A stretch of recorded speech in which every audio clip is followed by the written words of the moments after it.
welcome Davis in New York for Saturday Club. Well, they have arrived, and such a reception has never been given a head of state, at least one that would compare with the welcome the Beatles received when they flew into New York. I went to one of New York's most popular rock and roll stations and interviewed a disc jockey who broadcasts under the name of Murray the K. On your own disc jockey program, how much time do you give to their recordings? As much as a half hour on the Beatles, a half hour at a time. I play at least 4 different Beatles cuts in every show. And then lately, because of the tremendous impact of them coming over here, I've repeated it. The reaction, of course, has been amazing to me for the simple reason that we have not, to this point, have ever seen them perform. As an act, would you say that they are going to have a greater impact than Elvis Presley had?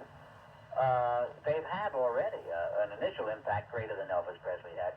Certainly. I've never seen anything like this. And the first time in the history of show business that a group has ever had an impact. We've had the Frank Sinatras and the Elvis Presleys and the Frankie Avalons and the Fabians and the likes of that. But I've never seen a group, per se, ever have this type of popularity. And it's just to see how they're going to be able to follow up and how they're going to be able to sustain. This is going to be very interesting to me to see this. But I wish them a lot of luck. I think that anybody who can get to where they have reached, no matter how they get there, deserve it, because this is a phenomenon. Well, Murray, thank you very much for taking time out from WINS to be on the BBC. And now let's listen to Murray as he gives the Beatles a plug. It's another first from 1010 Wins.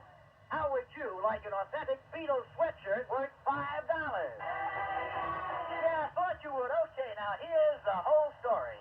1010 Wins has thousands of Beatles sweatshirts, and someplace in Winsland, sometime during the next week, we'll be giving them all away, all at once, all for you. Now, keep tuned to Wins, and we'll give you just 2 hours' notice, no more. 2 hours' notice, and when you hear that word, drop everything and come a-running. Oh, one more thing. These Beatles sweatshirts won't cost a penny, but in order to get yours, you'll have to trade in your old cuckoo sweatshirt. But that's all right, isn't it, Beatles?